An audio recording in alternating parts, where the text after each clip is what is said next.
Ayan, mainit na yung kalaha. Saka pa natin siya lagyan ng cooking oil. Kunti lang. Para lang sa ano yan, sa mga ricados. Sa mga ricados. Ayan. Scattered para madali mainit. This is a very common recipe.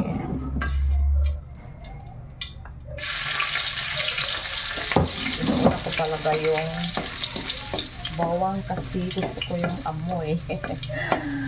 Amoy na amoy. Gusto ko yung bango niya. This is pure gulay. I love it. I love to cook gulay without any sahog. Ayan. Malalaki yung squash pero manipis naman. Yan ang ano yun? Tamad hiwa. Pinatamad yung naghiwa. Diba? Okay. Adobong gulay itong ginagawa natin. Takpan muna natin. Tapos yung apoy medium. Para mag-moist siya, yung moist niya ay siyang dagdag sabaw na din. Diba?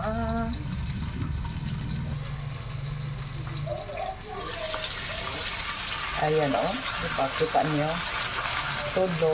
Tumulo yung moist niya. Tumulo niya. This time, maglalagay na tayo ng ricado. Ay. Before anything else, kunting suka, pang ano yan, parang preservative siya sa niluto niya, para kapag siya mapanis. Kunting sauce, kunting ano, powder, yung powder. Tapos yung ano natin, yung granules or seasoning. At saka yung, ayan, konti lang. Malaki kasi itong butas niya. Kaya, ganyan.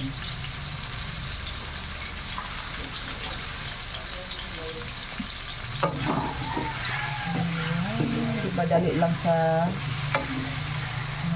ano, kasi manipis yung squash, para tipid na tayo sa gas. Madali lang siya maluto. Ayan na, lapit na,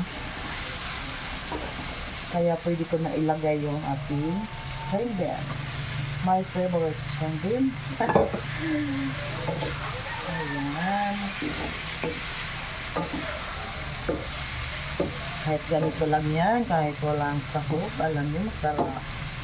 Depende kasi yan sa sistema ng pagluto mo. Kailangan mainit na mainit yung kalaha, mainit na mainit yung cooking oil bago ka mag-start cooking. Ayan.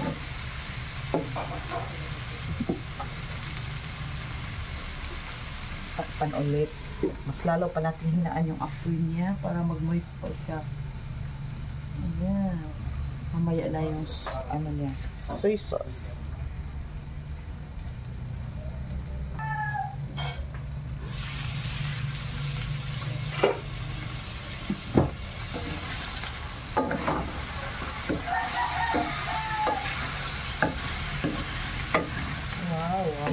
Wow.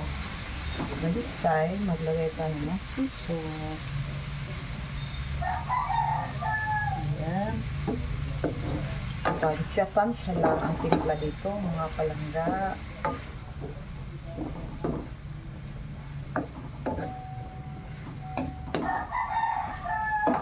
Parang kulang ka.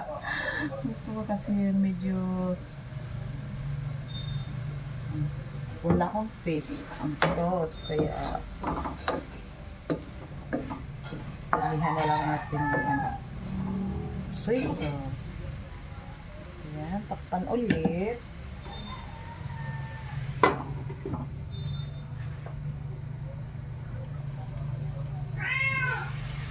Ayan, nag-moist siya. Pumulo yung ano niya. Ayan. Dagdag ano. Para mas lalo pa maluto yung ating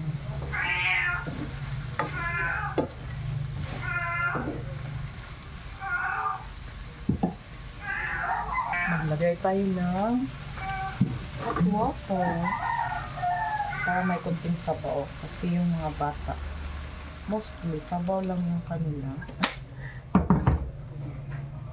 Okay lang kahit sabaw lang. Pasensya na, maingay si ano namin, si Meow Meow. Nakaamoy kasi siya ng niluluto ko. Ayan. Tikman natin yung gulay.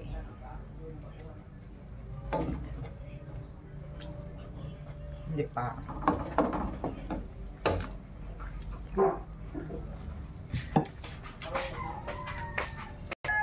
While waiting maluto yung ating gulay, ayan, ano tayo ng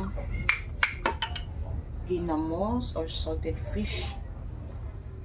Kasi may ano tayo, kamatis na fresh at saka crunchy pa yan.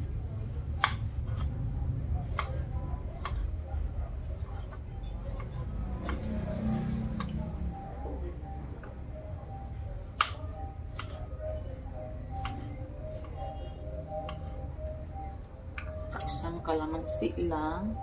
I-roll muna natin para mas lalo pa siyang kaproduce ng ano yung juice. Ayan. Itapon to kasi panglinis sa kuko. Diba? Double purpose. Double purpose. Maglagay pala tayo